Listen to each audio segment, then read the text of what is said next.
साथियों, agree have jet institute के digital platform पर आप सभी का स्वागत है। साथियों, आप जानते हैं कि हम राजस्थान एसआई की हिंदी की प्रिपरेशन कर रही है। कल की क्लास में हमने भाषा के विषय में जाना सर, भाषा के विषय में जाना था। भाषा कैसे है, किस रूप में है, उसके विषय में कल हमने जाना। तो एक बार थोड़ा सा हल्का उसके विषय में चर्चा कर लेते हैं। साथियों, भाषा शब्द जो है वो भास धातु से बना है। भाषा शब्द किससे बना है साथियों?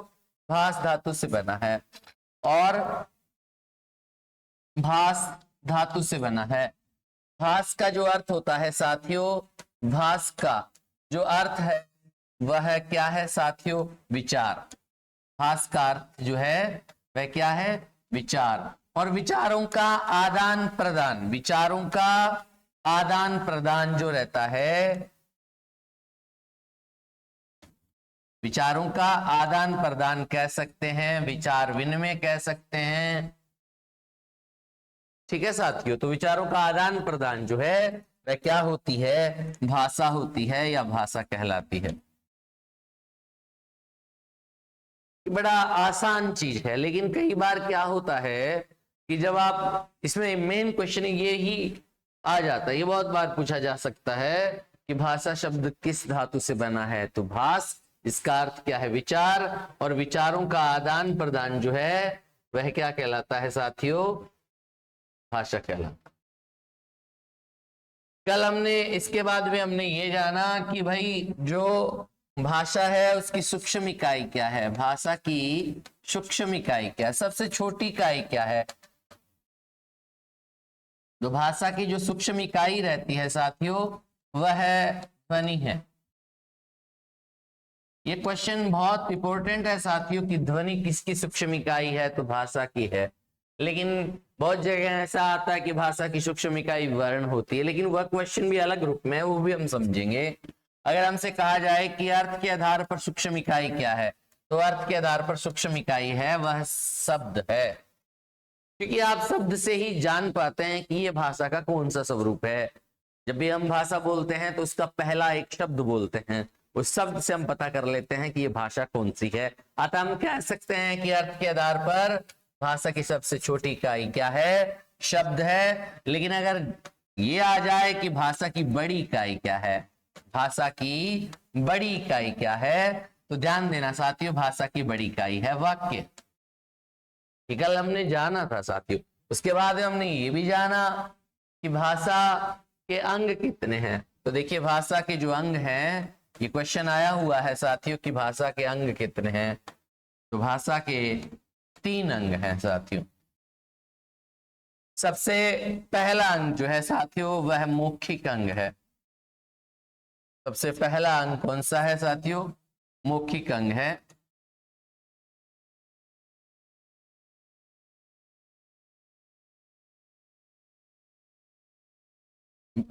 सबसे पहला अंग है मौखिक। दूसरा कौन सा है साथियों? लिखित। और तीसरा अंग है वह कौन सा है साथियों? संकेत।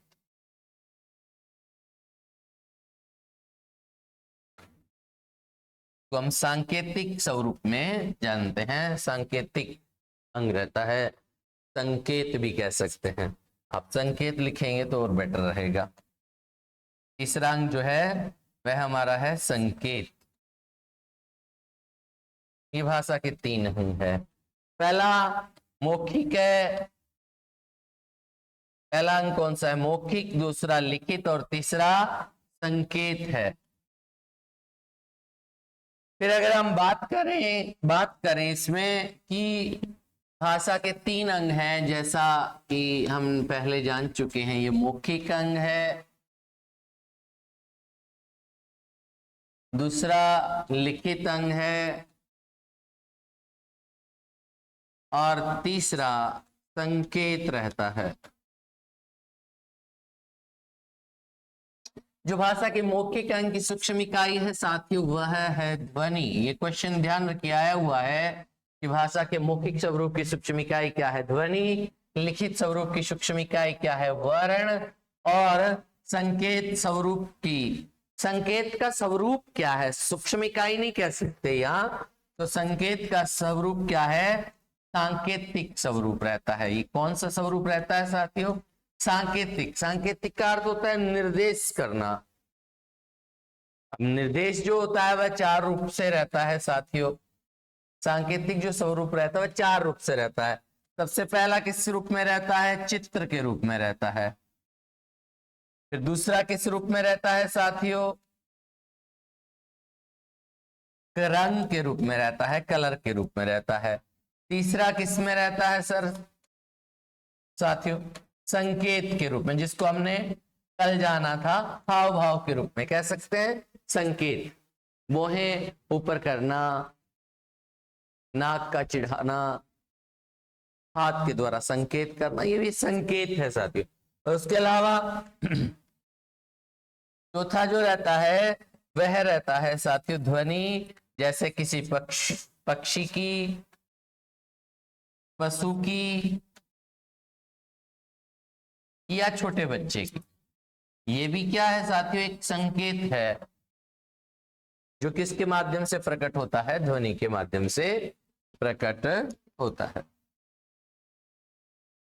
साथियों यहां तक हमने कल जाना था। आज हम जानेंगे कि भाषा बड़े क्षेत्र पर कैसे काम करती है, छोटे क्षेत्र पर भाषा का क्या स्वरूप है, और एक सीमांत क्षेत्र पर क्या स्वरूप रहता है। तो अपन बात कर रहे हैं कि जो है अगर हमसे कहा जाए कि विस्तृत क्षेत्र पर भाषा का स्वरूप जो है वह क्या है, तो विस्तृत क्षेत्र कह सकते हैं, बड़े क्षेत्र के हिसाब से कह सकते हैं। तो बड़े क्षेत्र या विस्तृत क्षेत्र पर जो है क्या रहती है, भाषा रहती है। जैसे हमारे भारतवर्ष की भाषा को, किस भाषा को मान्यता दी गई है, हिंदी भाषा को मान्यता दी गई है। 14 सितंबर 1949 को जो है हिंदी भाषा को मान्यता दी गई है। तो ये एक विस्तृत क्षेत्र है। लेकिन अगर हम बात करें कि भाई लघु क्षेत्र पर, लघु क्षेत्र पर भाषा का कौन सा स्वरूप रहता है, तो आप जानते हैं साथियों लघु क्षेत्र यानी छोटे क्षेत्र जो एक कुछ एक प्रांत को लेकर के हो सकते हैं, कुछ एक स्थानीय शब्दों, स्थानीय विशेष को लेकर के हो सकते हैं। तो वे जो क्षेत्र होते हैं लघु क्षेत्र, वहां पर जो भाषा रहती है वो बोली के रूप में रहती है। और तीसरी बात क्या है साथियों, तीसरी बात यह है कि सीमांत क्षेत्र पर, सीमांत क्षेत्र पर भाषा का जो स्वरूप होता है वह क्या होता है, उपभाषा के रूप में रहता है। जैसे कि आप जानते हैं पंजाब जो राज्य है वहां एक सीमा के अंतर्गत ही वहां पर एक भाषा रहती है और वो उपभाषा के रूप में है। जैसे पंजाब में पंजाबी बोली जाती है, जैसे वहां पंजाबी जो वहां के जितने जो कार्य हैं लगभग पंजाबी में रहते हैं, जो वहां की वह क्या है, उपभाषा है। गुजरात में रहने वाले लोग क्या बोलते हैं, गुजराती। तो सीमा के अंतर्गत ही वो बोल पाते हैं, लेकिन जैसे वो बाहर जाएंगे तो वहां वह हिंदी भाषा बोलेंगे, क्योंकि हिंदी को है एक विस्तृत क्षेत्र पर मान्यता दी गई है साथियों। अब अपन बात करें कि यहां हमारे पास जो भाषा रहती है, अब आप एक बात ध्यान दीजिए साथियों कि जैसे विस्तृत क्षेत्र पर हमारी जो भाषा रहती है वह आपको पता है कि एक बड़े क्षेत्र के रूप में रहेगी, तो वहां भाषा रहती है, तो वो विस्तृत क्षेत्र पर रहेगी तो उस भाषा की लिपि भी है, क्योंकि बड़े क्षेत्र पर है तो लिपि है, लेकिन बोली की कोई लिपि नहीं है साथियों, बोली की कोई लिपि नहीं है। जैसे अभी गंगानगर, हनुमानगढ़ ये एरिया है जो है, बीकानेर ये जो एरिया है साथियों, ये बागड़ी क्षेत्र है, तो यहाँ बागड़ी भाषा बोली जाती है। अब जोधपुर, जैसलमेर ये क्या है साथियों, मारवाड़ी क्षेत्र है, तो यहाँ मारवाड़ी बोली जाती है। तो अपन कह सकते हैं कि इनकी बोलियों की कोई लिपि नहीं होती साथियों। उसके बाद में हम बात करें कि भाषा जो है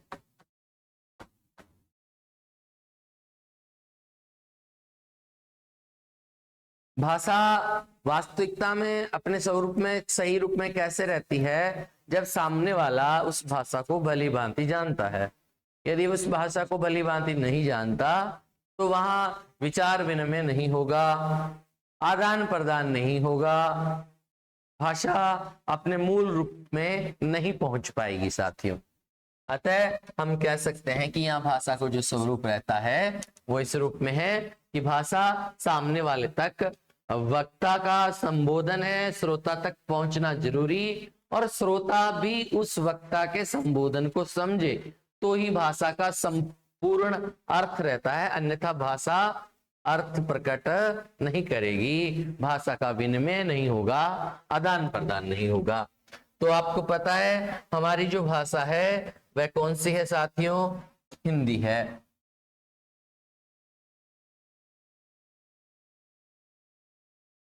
अब हिंदी जो हमारी भाषा है इसमें हम बात करें ये हिंदी शब्द आया कहां से, हिंदी शब्द के पीछे क्या कहानी है।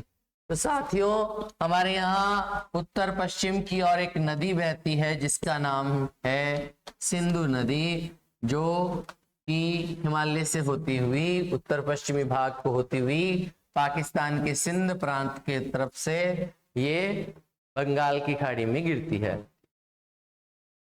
तो अपन कहते हैं कि ये सिंधु जो नदी है, क्योंकि हमारे यहाँ बहुत सारे जो लोग आए थे बाहर से, जो आक्रमणकारी थे, जो अपना उपनिवेशिक स्वरूप यहाँ स्थापित करने आए थे, जैसे कि कह सकते हैं कि इंग्लिश लोग, अंग्रेज लोग, लेकिन उसके अंतर्गत कुछ ऐसे भी आए थे जो अपना व्यापार करना चाहते थे, और वह व्यापार जो था उनका मेन मोटो ये था कि हमें अपना व्यापार करना, अपनी वस्तुएं लेनी है, देनी है, और अपने व्यापार को विस्तृत स्वरूप में रखना है। तो साथियों यहाँ पर ईरान से, यूनान से बहुत सारे लोग आए थे जो कि व्यापार के निमित्त आए थे। और आपको सभी को पता है कि पहले जितने भी जो लोग रहते थे वह नदी के किनारे ही रहते थे, और ये हमें अपनी सभ्यताओं में मिला है कि जो पहले के लोग थे वे नदी के किनारे ही रहते थे।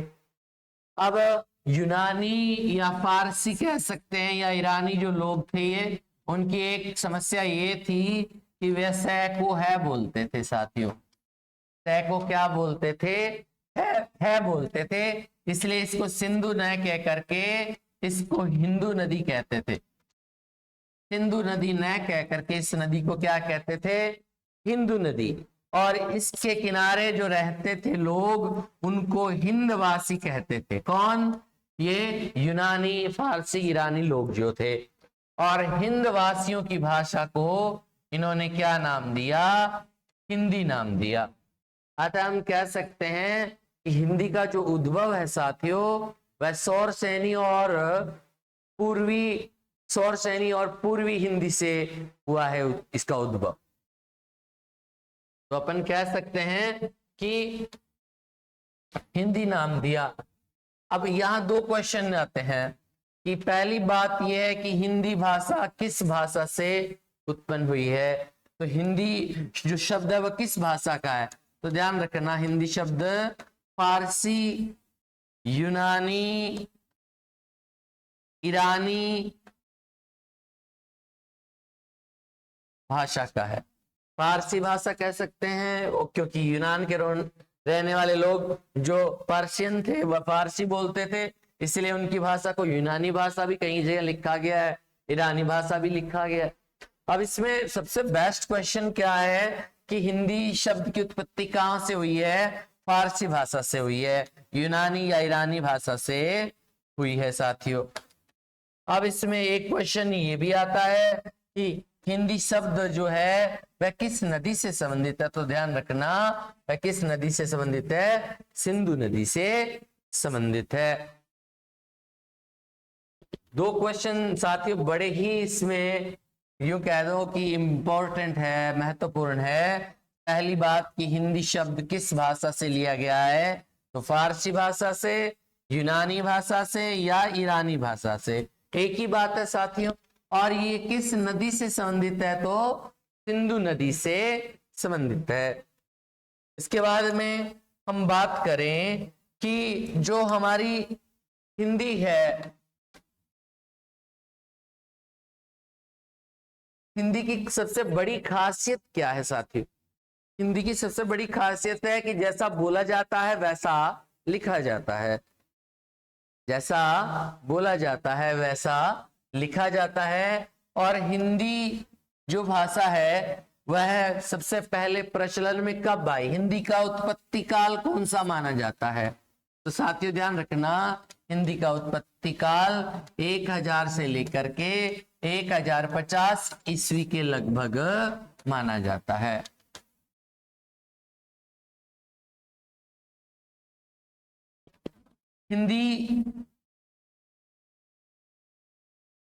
हिंदी भाषा का अगर पूछे कि जनक कौन है, तो हिंदी भाषा का जो जनक है साथियों,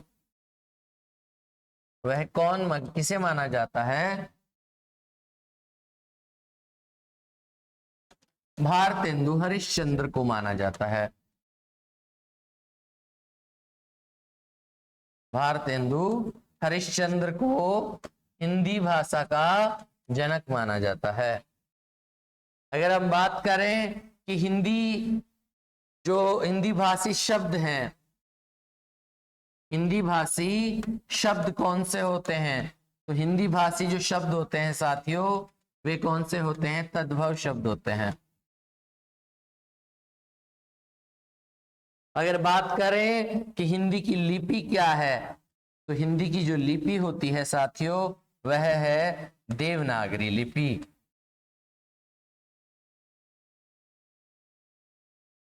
और लिपि आप जानते हैं कि जो भी भाषा है उसे लिखने का जो ढंग है, विधि है, वह क्या कहलाती है साथियों? लिपि कहलाती है। और इसकी लिपि कौन सी है? देवनागरी लिपि है। साथियों आज हमने पढ़ा है, उसके बारे में एक बार वापस चर्चा करते हैं। आज हमने ये जाना कि भाषा के जो 3 अंग हैं, मौखिक, लिखित, संकेत, जो भाषा के जो 3 अंग रूप रहते हैं, तो उसमें हमने ये जाना कि भाई 3 अंग जो है उसमें मौखिक स्वरूप की सूक्ष्म इकाई ध्वनि, लिखित की वर्ण और संकेत की सांकेतिक स्वरूप होता है। सांकेतिक स्वरूप 4 भागों में डिवाइड है। सबसे पहला चित्र के रूप में, रंग के रूप में, संकेत के रूप में और ध्वनि के रूप में, जो पशु पक्षी वगैरह की आवाज से पता चलता है। अब विस्तृत क्षेत्र पर जो है या बड़े क्षेत्र पर जो है वो काम कौन करती है? भाषा करती है। और जो भी भाषा उसकी लिपि होती है साथियों। और लघु क्षेत्र पर जो है वह भाषा नहीं होती, वहां क्या होती है साथियों? बोली होती है। लघु क्षेत्र पर क्या होती है? बोली होती है। और सीमांत क्षेत्र पर क्या है? उपभाषा, जैसे पंजाबी एक सीमा के अंतर्गत ही बोली जाती है। उसके बाद में हमने जाना कि भाषा के बारे में हम चर्चा कर रहे थे, तो यहाँ भाषा जो है वह कौन सी? हमारी हिंदी। और हिंदी शब्द का उद्भव किस भाषा से हुआ है? तो फारसी भाषा से, यूनानी से, ईरानी भाषा से। कैसे हुआ है? क्योंकि उत्तर पश्चिम की ओर एक नदी है जिसका नाम सिंधु नदी है, और इसके किनारे जो लोग रहते थे, यहाँ पर जो यूनानी ईरानी जो लोग थे, फारसी लोग थे, वे अपना व्यापार करने के निमित्त आते थे और यहाँ के किनारे बसे हुए लोगों से अपना व्यापार करते थे। अब उनकी समस्या ये है कि यूनानी जो लोग बोलते हैं वो फारसी भाषा बोलते हैं, और फारसी भाषा बोलने वालों को सै के उच्चारण में दिक्कत रहती है, इसलिए वे सै को है बोलते हैं। इसलिए इसको सिंधु नदी न कह करके कौन सी नदी कहने लगे? हिंदू नदी। और इसके किनारे जो लोग रहते थे उनको हिंदवासी नाम दिया। इस कारण हिंदवासियों की जो भाषा थी उसको क्या नाम दिया गया? हिंदी नाम दिया गया।